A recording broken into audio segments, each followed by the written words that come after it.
Assalamualaikum warahmatullahi wabarakatuh. Waalaikumsalam warahmatullahi wabarakatuh. Terima kasih kepada Ustaz Iswati yang sudah berkenan hadir dalam acara di Jawa Timur, Surabaya. Terima kasih kepada seluruh peserta jamaah dari Korwil Jawa Timur yang hadir dalam acara yang sudah kita lakukan, yaitu pengajian tauhid Rabbani Korwil Jawa Timur dengan tema Jalan Menuju Marifat. Baik, untuk acara pada malam hari ini yaitu sesi 2, yaitu tausiah dan musyawarah. Insya Allah nanti akan kita laksanakan mulai jam 8 sampai jam 12. Untuk membersihkan waktu kepada Ustaz Iswati, waktu dan tempat kami persilakan. Terima kasih. Bismillahirrahmanirrahim. Assalamualaikum warahmatullahi wabarakatuh.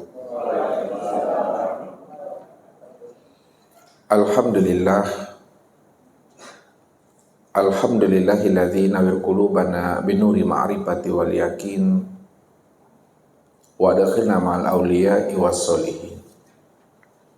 Wassalatu wassalamu ala sayyidina Muhammadin nabiyyi sayyidil mursalin wa ala alihi wa sahbihi rasulillahi ajma'in.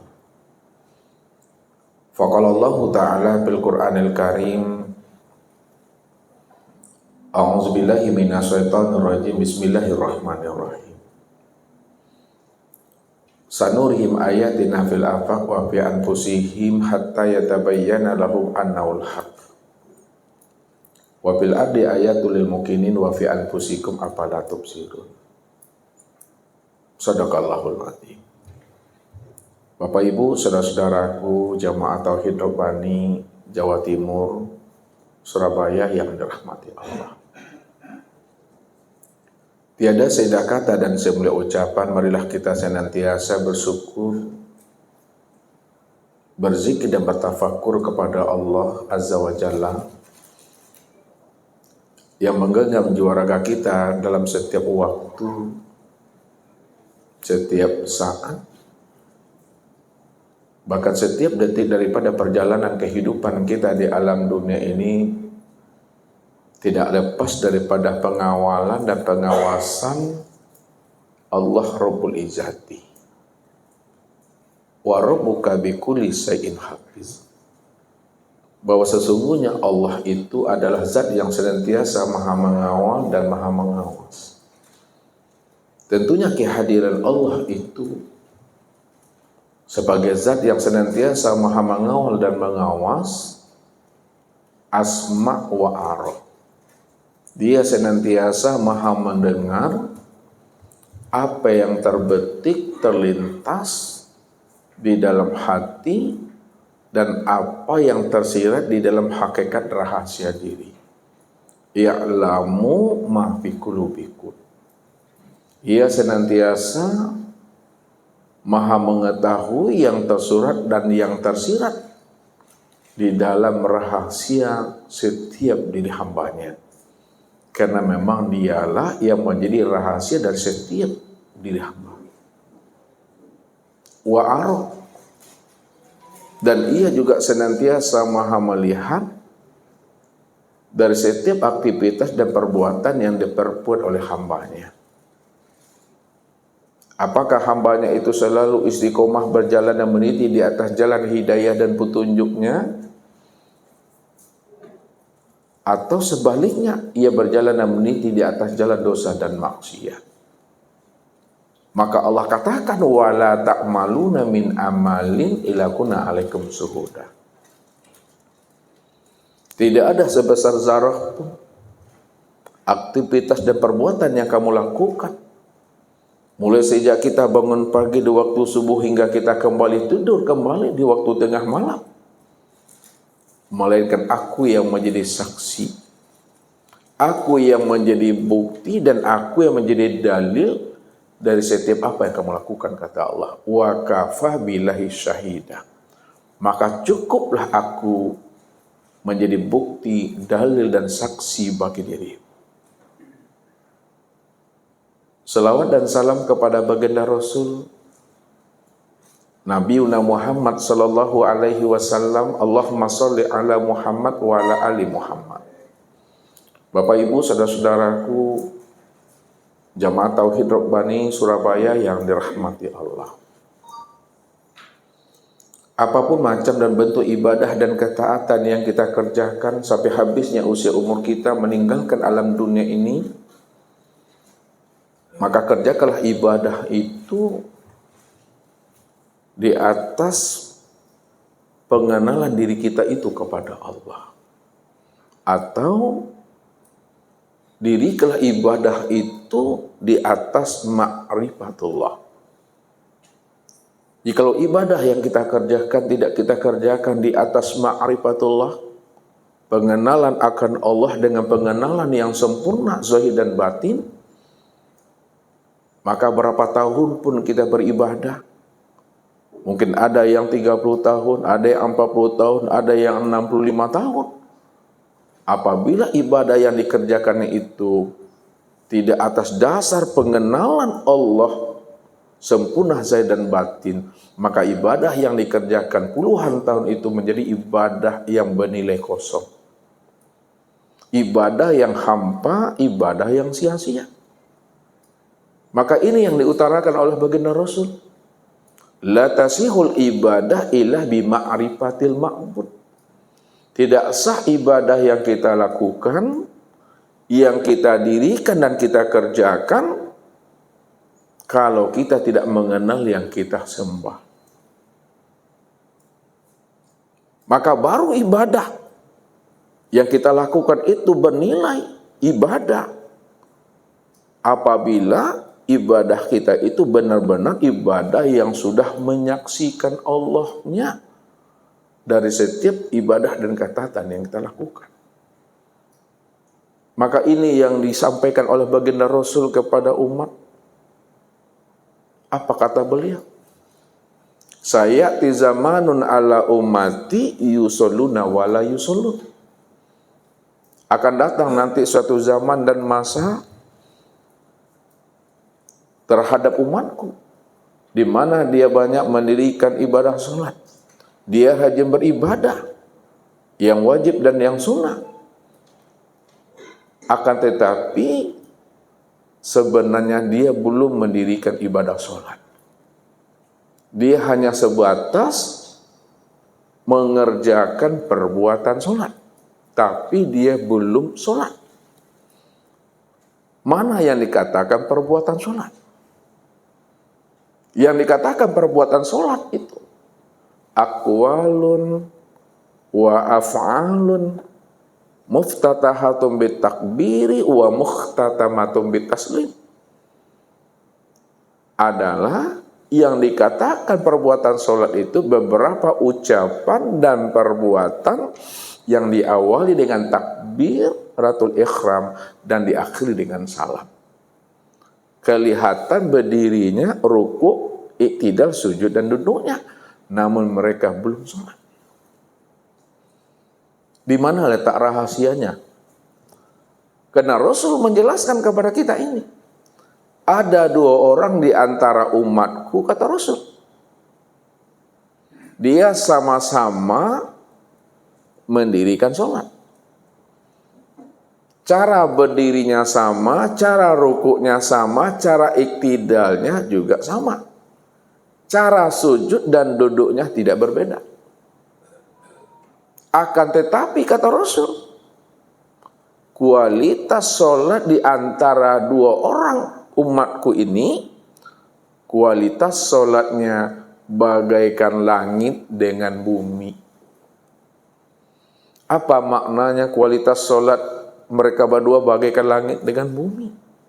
Maknanya, yang satu sholatnya didirikan atas ma'rifatullah, pengenalan kepada Allah.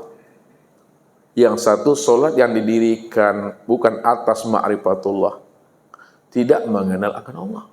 Maknanya, orang yang mendirikan sholat di atas ma'rifatullah, itu adalah sholat yang ingat.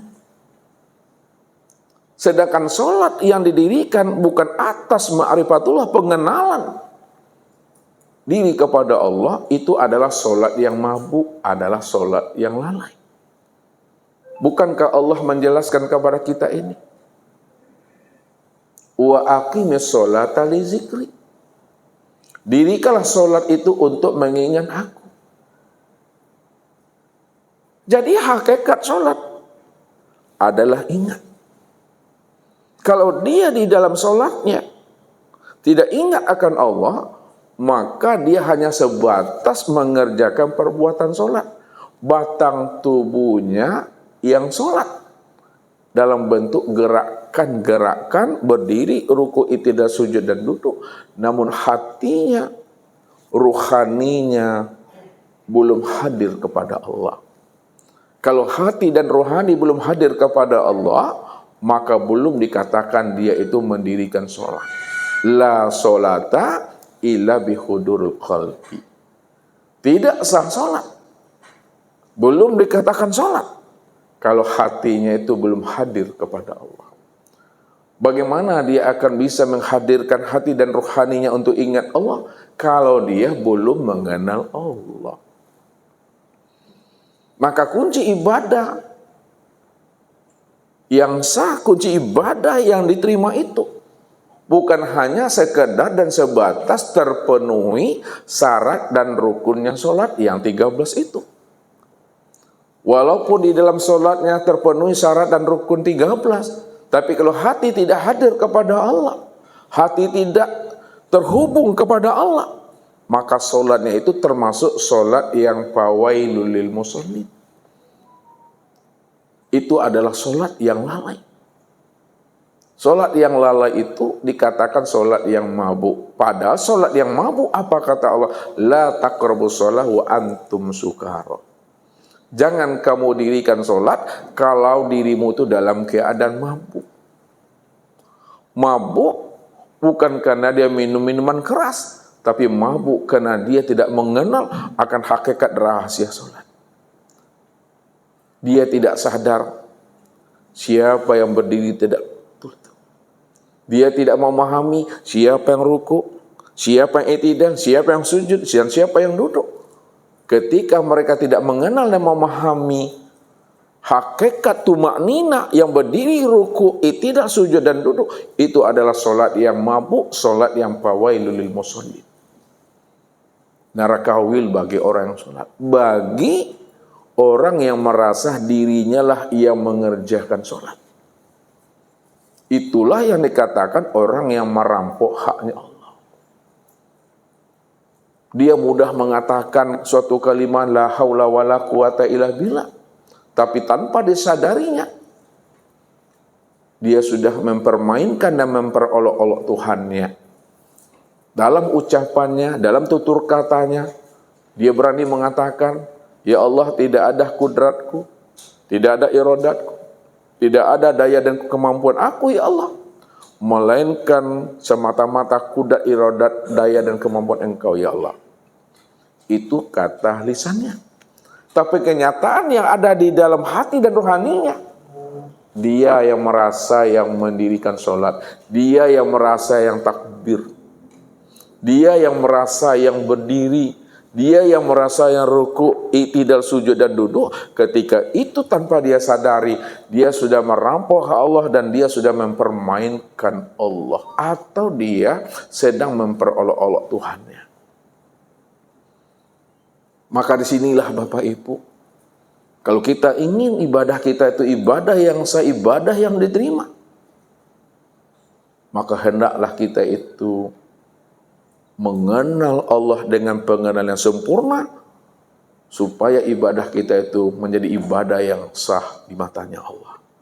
Jadi malam ini Bapak Ibu, kita akan mencoba ya, bagaimana kita mengenal Allah dengan pengenalan sempurna, sehingga kita betul-betul dalam beribadah itu tidak lagi ada kesadaran diri kita yang merasa diri kita yang wujud dan yang berbuat itu, melainkan yang muncul di dalam diri Bapak Ibu adalah kesadaran Tuhan yang benar-benar wujud, yang benar-benar berbuat. Disitulah kita paham dan mengerti hanya Allah yang wujud, hanya Allah yang bersifat. Kita tidak pernah wujud dan kita tidak pernah bersifat. Ya, jadi kita akan memahami Islam itu ya secara utuh dan sempurna. Kita coba memahaminya, memasuki ilmu Islam. Ilmu Islam itu sumbernya adalah Al-Quran. Isi Al-Quran itu Bapak Ibu hanya 3. Ya, walaupun Al-Quran itu terdiri daripada 30 juz, 114 surat, ya, 6.236 ayat, isinya cuma 3. Mana isi Al-Quran yang 3 itu? Ya. Yang pertama, Al-Quran itu bicara dia tentang akidah. Akidah.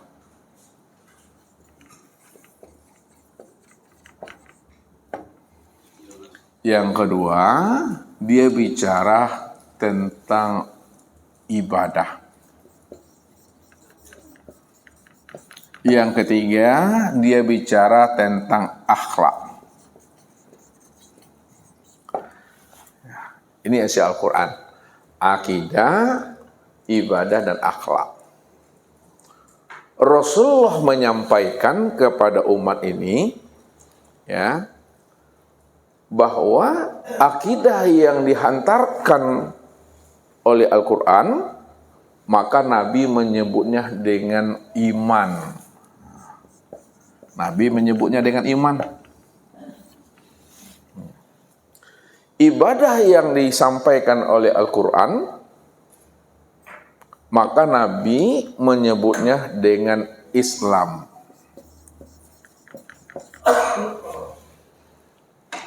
Akhlak yang disampaikan oleh Al-Quran, maka Nabi menamainya dengan ihsan.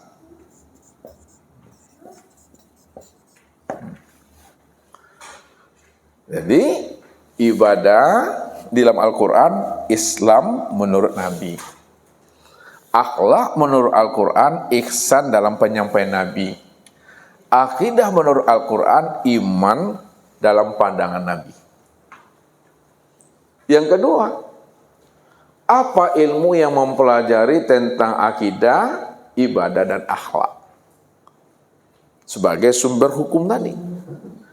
Ilmu yang berbicara tentang ibadah, tentang Islam, ini yang disebut namanya ilmu syariat.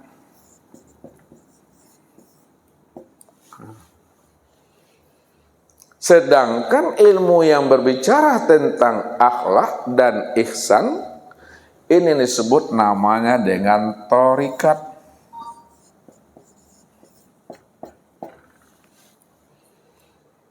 Dan ilmu yang berbicara tentang akidah dan iman, inilah yang dimaksud namanya dengan hakikat.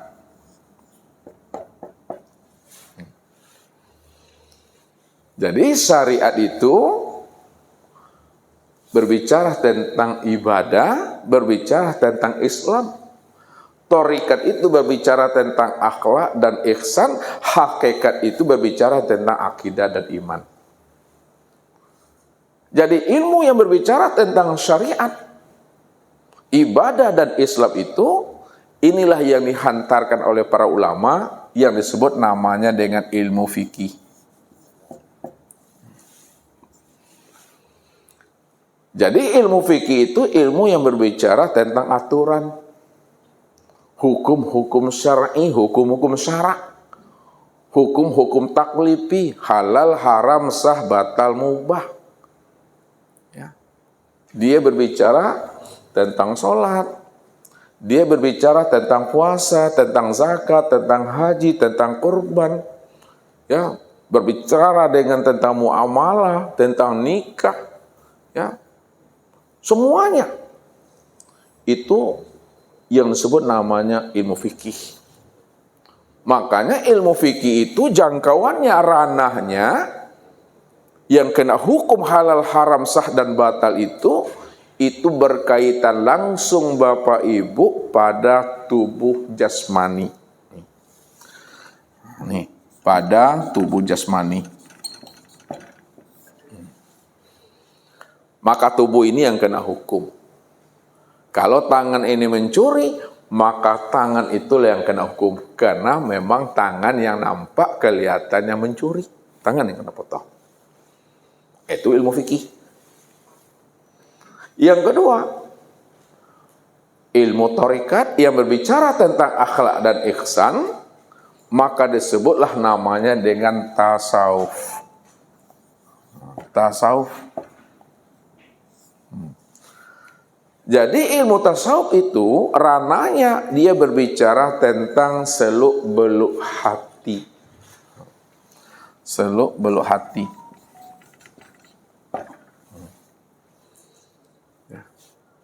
Bagaimana pemahamannya?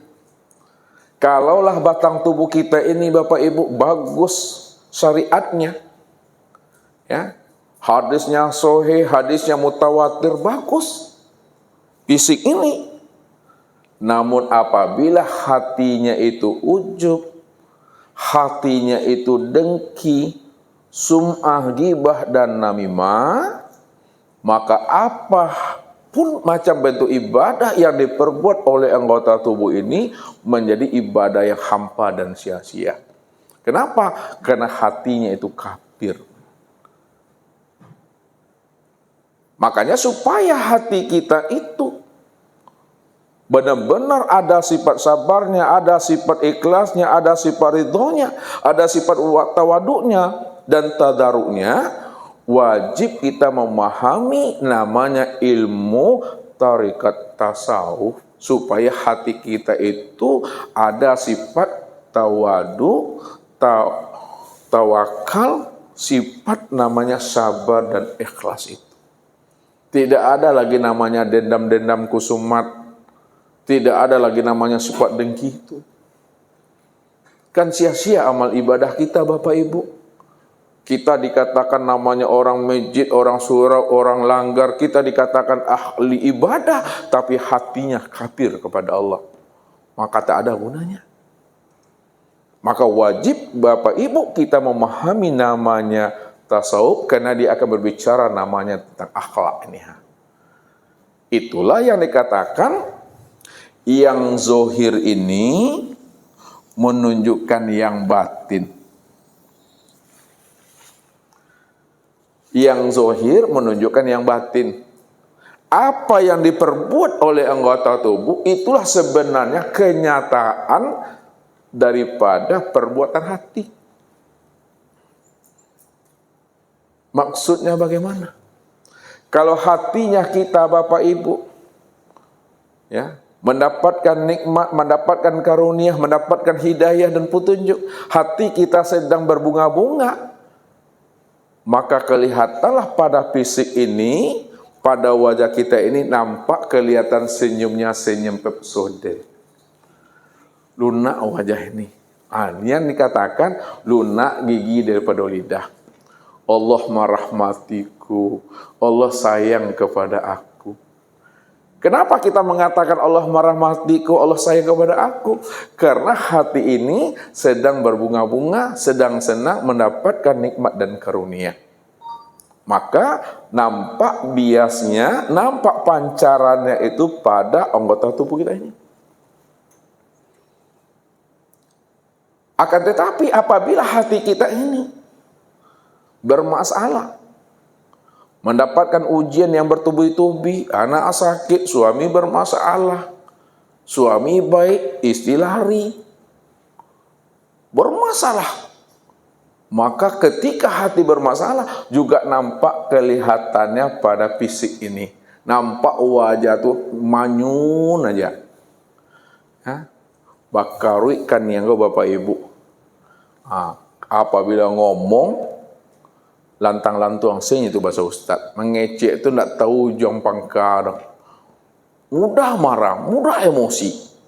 Kenapa mudah marah dan emosi? Karena hatinya ini bermasalah. Inilah yang Ustaz katakan, Apa yang diperbuat oleh anggota tubuh, inilah kenyataan daripada perbuatan hati sebenarnya. Makanya Nabi Isa, Bapak Ibu, ketika beliau membawa anak muridnya jalan-jalan sore, maka Nabi Isa dan muridnya ini berjumpalah dengan sesosok hewan yang telah membangkai. Lalu apa kata anak muridnya sambil ngomong dengan Nabi Isa? Ketika itu kata anak muridnya, sambil menutup kedua hidung dan menutup hidungnya dengan mulutnya dengan kedua telapak tangannya, apa kata muridnya? Alangkah busuknya hewan yang mati ini. Kata anak muridnya. Sambil menutup hidung dan mulutnya ini dengan kedua telapak tangannya. Apa kata Nabi Isa?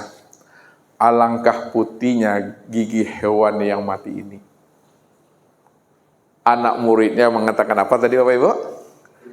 Alangkah busuknya. Nabi Isa bilang apa? Alangkah putihnya gigi hewan yang mati itu.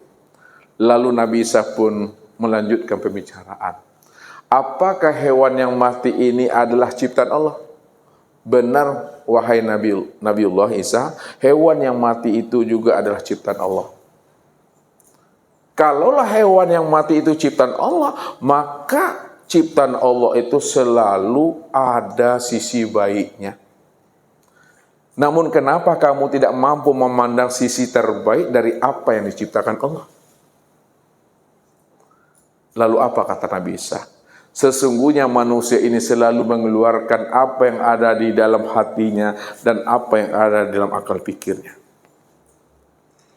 Kalaulah di dalam hati dan akal pikirnya itu baik, maka yang keluar dari lisannya itu adalah hal yang baik. Apa yang diucapkannya, apa yang dibicarakannya pasti baik. Karena hati dan akalnya itu baik. Tapi apabila hati dan akal manusia itu tidak baik, maka tetap dia mengeluarkan kata-kata yang tidak baik. Maka ketika itu muridnya Nabi Isa itu semuanya terdiam. Begitulah pandangan Isa memandang sisi terdalam, sisi batin di balik sisi yang zahir. Tapi muridnya tidak mampu memandang sisi dalam, sisi yang batin di balik sisi yang zahir atau yang tersurat. Maka orang yang selalu memandang yang zahir, tidak mampu dia memandang yang batin, itulah sebenarnya pandangan iblis. Ya'lamuna zahiran minal hayatid dunya wa hum anil akhirati hum ghafilun. Mereka hanya mampu memandang, melihat dan menyaksikan yang zahir-zahir saja dari kehidupan dunianya. Tapi mereka amatlah sangat lalai untuk memandang yang hakikat di balik dunia itu. Makanya iblis kenapa tidak mau dia patuh kepada Allah? Pada saat Allah memerintahkan kepada iblis, wahai iblis, wahai Adam, sujudlah kamu ya, kepada Adam. Kata Allah kepada iblis dan kata Allah kepada malaikat, sujudlah kamu kepada Adam. Lalu malaikat sujud kepada Adam, Bapak Ibu. Iblis tidak mau sujud kepada Adam. Lalu dia protes. Ya Allah, untuk apa aku mesti sujud kepada Adam ya Allah? Khalaqtani minan nari wa khalaqtahu min tin. Bukankah engkau ciptakan aku daripada api dan Adam engkau ciptakan daripada tanah? Mana yang lebih mulia asal kejadian aku api dibandingkan asal kejadian Adam daripada tanah? Ketika dia memandang Adam itu dari sisi zahir, penciptaan dan kejadiannya berasal daripada tanah, dan dia memandang dirinya asal kejadiannya daripada api, maka iblis di situ tidak mau sujud kepada Adam atas perintah Allah. Ana khairu minhu, aku lebih baik daripada dirinya. Sedangkan malaikat sujud dia kepada Adam atas perintah Allah. Karena malaikat mampu memandang sisi batin, malaikat mampu memandang sisi yang tersirat di balik sisi yang zahir daripada diri Adam. Wa fi anfusikum apalah tubsirun. Pada dirimu kenapa tidak kamu pikirkan? Mestinya Bapak Ibu, Tuhannya iblis siapa?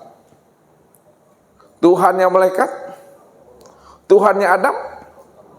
Kalaulah Tuhannya iblis, malaikat, dan Adam itu adalah Allah, mestinya pertanyaan Allah, wahai iblis, wahai malaikat, wahai Adam, sujud dan patuhlah kamu kepada aku.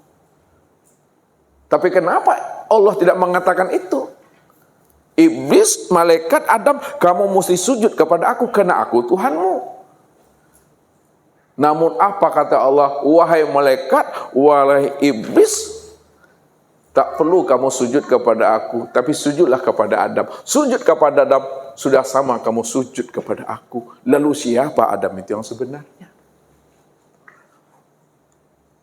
Adam itu kata Allah, wa khalaqa Adam ka suratihi. Aku jadikan Adam itu sesuai dengan bentuk gambaran rupa diriku. Khalaqal insan ala suratir rahman. Insan itu aku jadikan sesuai dengan gambaran rupa Ar-Rahman. Ar-Rahman itu aku, kata Allah. Hakikat yang sebenarnya, yang menjadikan Adam itu yang jadi Adam. Kalaulah yang menjadikan Adam itu yang jadi Adam, maka tak perlu sujud kepada aku. Sujudlah kamu kepada Adam. Sudah sama kamu sujud kepada aku. Karena Adam itu tiada lain nyatanya akan sempurnanya wujud diri aku. Tapi iblis tidak mampu memandang akan rahasia Allah yang sudah wujud dan nyata pada Adam itu. Iblis hanya mampu memandang sisi luar daripada Adam, bahwa dia hanya tercipta daripada tanah itu. Namun malaikat mampu memandangnya. Jadi orang yang selalu menggunakan mata zahirnya, tidak mampu dia menggunakan mata batinnya untuk memandang yang tersirat di balik yang tersurat, maka itu pandangan iblis namanya, pandangan yang menipu. Perlu kita mempertajam pandangan hati kita sehingga kita paham dan mengerti makna yang tersirat di balik makna yang tersurat itu. Makanya Bapak Ibu wajib pandai membaca yang tersurat, wajib pula pandai mengkaji yang tersirat. Baca alam pada diri, baca diri di dalam diri. Di dalam diri ada diri, dalam diri ada rahasia diri. Dalam rahasia diri itulah aku sebenarnya yang wujud dengan sendirinya. Akulah sebenarnya yang menjadi akan rahasia alam, dan akulah sebenarnya yang sempurna menjadi akan rahasia dirimu, kata Allah. Karena aku yang awal, aku yang akhir, aku yang zahir, dan aku yang batin. Hanya aku semata-mata, selain aku tidak pernah ada. La ilaha illahu kullu syai'in halikun illa wajahahu. Tidak ada yang wujud dan yang nyata, melainkan yang wujud dan yang nyata pada alam dan pada dirimu itu aku, kata Allah. Kullu syai'in halikun, tiap-tiap segala sesuatu hakikatnya tidak pernah ada, illa wajahu, yang ada itu aku. Akulah yang wujud dan nyata pada sekalian alam, dan sekalian alam itulah nyatanya akan dirimu. Wa fi anfusikum apalah tubsirun. Kenapa tidak kamu pikirkan akan wujud kesempurnaan aku pada dirimu, kata Allah. Ini tasawuf. Yang ketiga Bapak Ibu, akidah atau iman. Ini yang disebut namanya hakikat. Apa ilmu hakikat itu? Yang bicara tentang iman dan akidah. Inilah yang disebut namanya ilmu tauhid.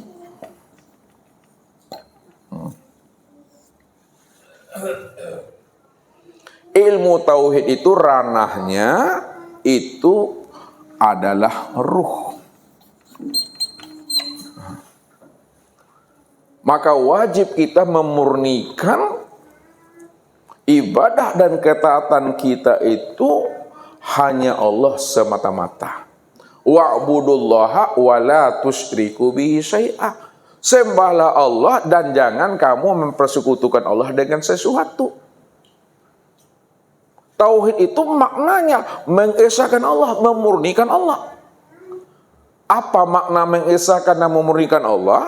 Makna mengesahkan dan memurnikan Allah itu jangan disandingkan Allah dengan sesuatu yang tidak pernah ada.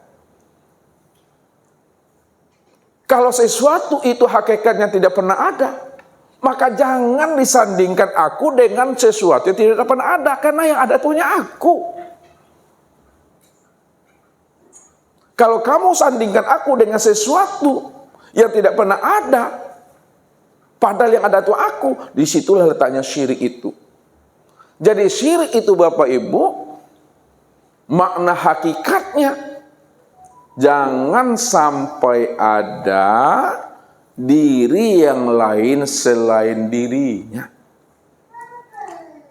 Kalau masih ada diri yang lain selain dirinya, Allah wujud, kita juga merasa wujud. Allah hayat, kita juga merasa hidup. Allah sama basar, kita juga merasa melihat dan mendengar. Allah kalam ilmu, kita merasa pula diri kita ini berkata dan mengetahui. Allah kudat dan iradat, kita merasa pula diri kita ini kuasa dan berkehendak. Disitulah ada diri yang lain selain pada diri. Itu yang syirik. Syirik itulah yang dikatakan namanya najis. Innamal musyrikuna najasun. Sesungguhnya orang yang musyrik itu adalah najis. Di mana letak najisnya?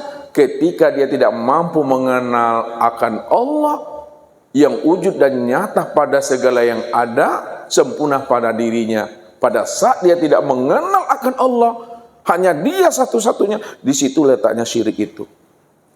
Maka ilmu tauhid itu berbicara tentang ruh itu yang sebenarnya. Karena yang berbuat syirik itu pada diri kita adalah ruh. Kalau ruh ini sudah berbuat syirik, maka barulah nyata ruh itu berbuat syirik tercermin pada hati ini. Ketika hati ini sudah tercermin perbuatan syirik, maka zahirlah perbuatan syirik itu pada bentuk perbuatannya, fiilnya itulah dia. Disitulah dia merasa yang wujud, melihat dan mendengar itu. Maka ilmu ini Bapak Ibu wajib kita tuntut, wajib kita pelajari. Kalau kita sudah tuntut ilmu ini, sudah kita pelajari ilmu dengan baik, maka kesempurnaan ilmu syariat fikih, kesempurnaan ilmu tarekat tasawuf, dan kesempurnaan ilmu hakikat tauhid, sempurnalah dia pada ilmu ma'rifat hikmah. Pada ilmu ma'rifat. Ilmu ma'rifat itu yang katakan namanya hikmah.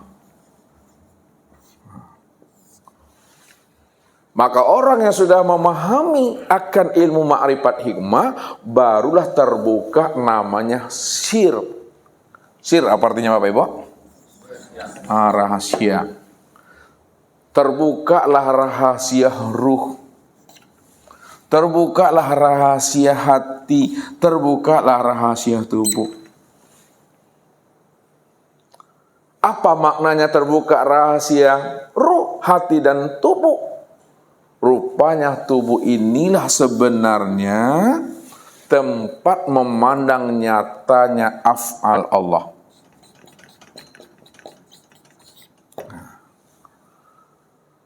Tubuh kita ini tempat memandang nyatanya af'al Allah.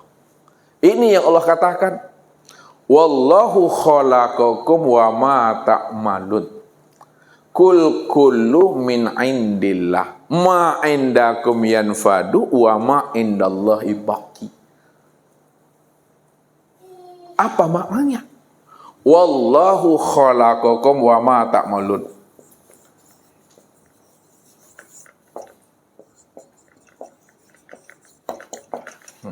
Allah lah yang menciptakan dirimu, dan Allah pula yang menciptakan apa-apa yang kamu perbuat. Maka mentauhidkan Allah. Hanya Dia satu-satunya maksudnya. Tidak ada sebesar zarah perbuatan makhluk, perbuatan hamba di muka bumi ini, melainkan semata-mata hanya perbuatan Allah semata. Kalau masih ada terlihat perbuatan makhluk dan hamba yang berbuat di muka bumi ini, itu yang katakan namanya syirik itu. Masih ada terpandang dan terlihat perbuatan yang lain selain daripada diri Allah. Padahal Allah cuma satu-satunya, nggak ada yang lainnya. Ini. Yang kedua, terbukanya rahasia hati. Rupanya hati itulah tempat memandang nyatanya asmanya Allah. Hati itu tempat memandang nyatanya asma Allah. Maka itulah yang dikatakan oleh Rasul. Al-qalbu kamislil mir'ah man nazara fihi tajalla rabbahu. Hatinya Bapak Ibu itu taubahnya seperti cermin. Kalaulah hati Bapak Ibu itu taubahnya seperti cermin, siapa yang mampu memandang dan menilik dengan hatinya, maka yang terpandang adalah Allah semata-mata.